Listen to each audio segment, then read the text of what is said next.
At the blank page before you, open up the dirty window. Like, I know she don't say dirty window. I know she doesn't say that, but that's what I say every single time. Anyway, look at my hair. This has been the most annoying part in the last couple weeks. Or last week, I'd say. It's been doing this. I put my bonnet on it like that, and then it went down. And here we are. It's back. And it really just seems like it's the new growth, but it's also like lacking. Like, not lacking, but I mean, yeah. And I don't want them to be this thick. So, I don't know. But there was a point there where I felt like I was retwisting too much. Not even, because I did them myself. I feel like I had more leeway to retwist a bit more often. But it was just like, I don't have clips. And I don't know. I don't think I did any damage, but I do. Some part of me just feels like that can't be my fault. It just is what's happening. It's just a part of the process. And a part of me wants to take these out. Not because of that. I've actually moved on past that. But more so, like, once these finally mature, they're going to be all different sizes. I can tell by how this is growing out. Like, this is going to be this big. This is going to be super huge. And then these are going to be super tiny. Because just simply based on the parts. And I feel like next time I will go to a loctician, but I'll just have her 2-strand twist. And then we'll be good. And maybe even after she just does the initial one, I can do my own retwist. I'm clearly capable of doing retwist. That's what I learned throughout this process. And I just really don't want them to mature and be like noticeably different lengths. I mean, different sizes. And so I don't know. I mean, it might even take me a minute because I'm already like grown accustomed to them. Like, I really like them and I feel more confident with them. But definitely, if I had to change anything, it would be the parts and it would be the sizes. So I'm contemplating if you come back next video and I don't have, well, actually, I pre-recorded a video that I may or may not drop. So if you come back next time and I don't have these, don't judge me per se. Even though I was talking all that shit, like, oh, I go to people's pages and then they don't have their lunch. I wasn't judging them.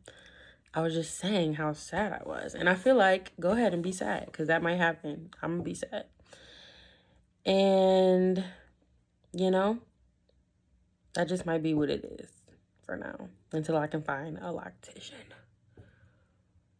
Also, update. Went to the doctor's office.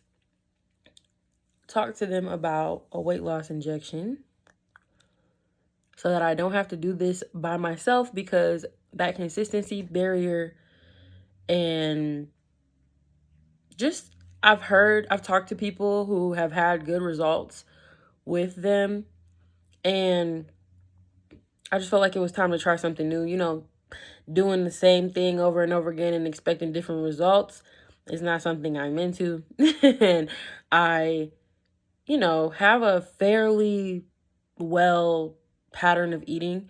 The only thing I feel like I might OD on is the amount of calories I eat in a day.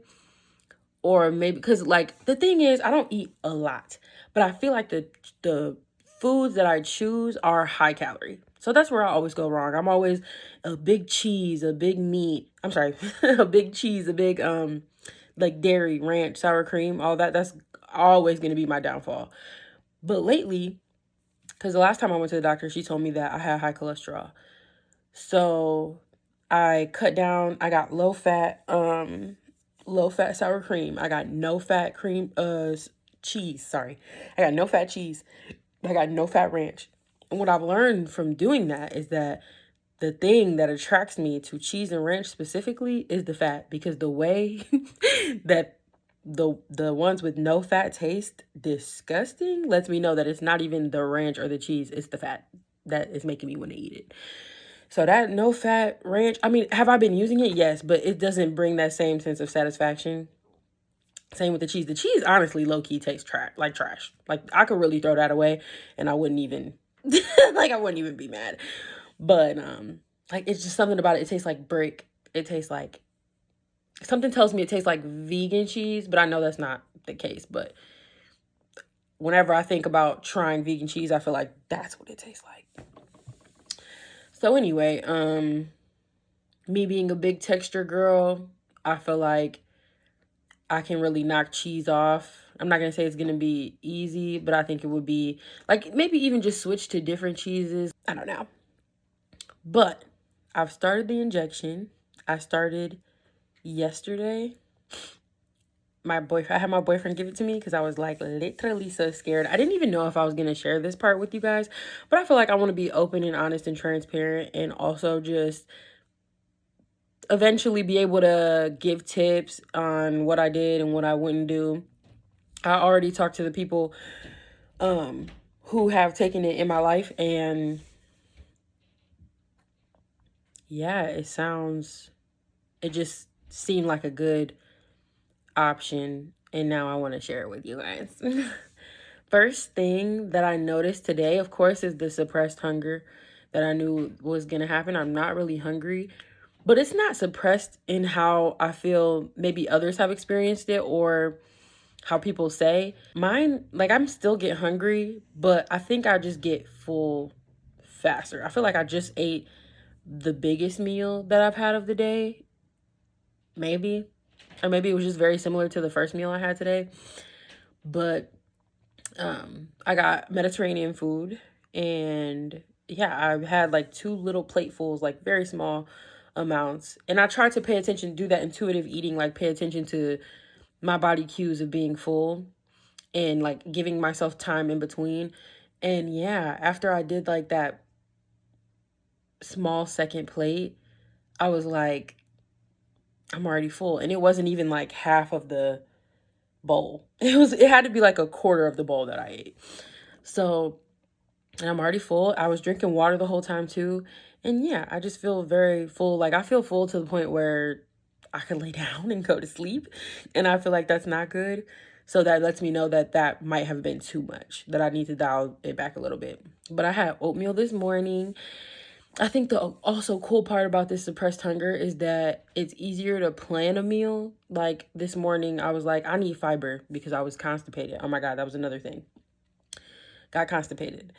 And I was like, okay, get some fiber in you. So I got oatmeal, blueberries, and almonds because those all are pretty good in fiber. So by the end of it, I had like a small bowl, and it was 275 calories, and it was 5.5 grams of fiber. And right after that, I was good. Like right after that, I was no longer constipated. So that's just something to definitely look out for, constipation. And then this morning, a weird thing happened, which I looked into, and it was rare, but a lot of people have experienced it. I was making the oatmeal and stuff, and I thought my nose was running, so I'm like feeling it and stuff, and I looked, and it was blood. My nose was bleeding. My nose hasn't bled for at least like 9 years. And it was even that 8-9 years ago, that was the first time it ever bled in my whole life. So this being the second time, I was like, that's weird. That's suspicious. So I looked it up, and a few people had it, and they said it's like lack of hydration. So my apartment is low on humidity. Like, I have very low humidity in my house, and I need a humidifier. And then not drinking enough water, like, before I went to bed. I remember too, I'm like, I should bring a water in here so that if I like wake up, I can just, get a little drink, and I didn't, and I should have. And then it was also I have nose polyps. So I just recently went to the doctor, and I told her that I'm pretty sure I have sleep apnea, but I think that could be the weight, and it could also be what? The weight or my nose. Like, I remember my nasal passages always being swollen, and I looked it up, and it's nose polyp. So I mentioned it to my PCP. She looked at my nose, and she was like, yes, you definitely have one on the left side, a very prominent one, and that is the nostril that was bleeding. So I think it's all that. It's my home having low humidity, me being overweight, and then me also having the polyps. So I want to go. She suggested me going to a specialist for polyps, and then also me going to a sleep study, going and having a sleep study done. So I've done all of that over the past couple days. Just to top it all off, my new job told me I need to get a TB test, and I'm like, bro, if one more person puts a needle in me, we're fighting. Like, I don't even like shots. Do you know how scared I was when my boyfriend put that needle in me? Do you know how scared I even did the like in real time? Like, I was crying, like dramatic, but like for real. Something about me can't do shots. It's never the poke the poke is also scary, but it's never the poke that's like super scary. It's the medicine. I'm always scared the medicine is gonna burn and take a long time, and then I just have to sit through it. And yeah. But that wasn't the case. It actually, the pain level, I feel like it was like a 2, maybe a 3, but it wasn't that bad. I feel like it hurt. It didn't hurt, but it was a light stinging after it was already done, not during the process. But I'm so happy he was here to do it for me, because I would not have been able to do it myself. And I'm hoping that he can always administer this shot, because I know mentally I'm not going to be able to, you know. I tried to wax myself one time, like just one, those little wax strips, just one. And I couldn't. Once it was there, I was like, you have to. But once I was done, I was like, I'm never doing that again. Like, I'm never doing that again. So, yeah. Those are my little updates. I just wanted to come on here and do a real quick, real sweet, real straight to the point. I know that was a lot of information, but I just want to, like, I can't really speak yet on how, if I'm in support of a GLP-1 or semaglutide. Is that how you say it? I don't know. Semaglutide. But as far as today, day 1, sure. I think I've already, you know what I'm saying? In a week span, I know I'll have lost weight. And I think that was the thing that really drove me. Like, regardless of side effects, regardless of all the BS that you hear, you always hear that they lost weight. And I feel like living overweight is way worse than any side effect. Like, stuff can't be as worse as it is now. And so far, day 1, I stand on that. I mean, the bloody nose did scare me, but then it was comforting to look up and see how many other people also experienced it. So yeah, I'm gonna be doing more often updates since I'm on the Wegovy. Like, I feel like the weight loss journey will be like, I'll have more to document, like in a week, in 2 weeks, instead of every month. But also, I might take these out, and if I do, just don't judge me. No judgment. I thought this was a judgment-free zone. I thought this was a safe space. So let's keep it safe. Let's keep it cute. Thank you.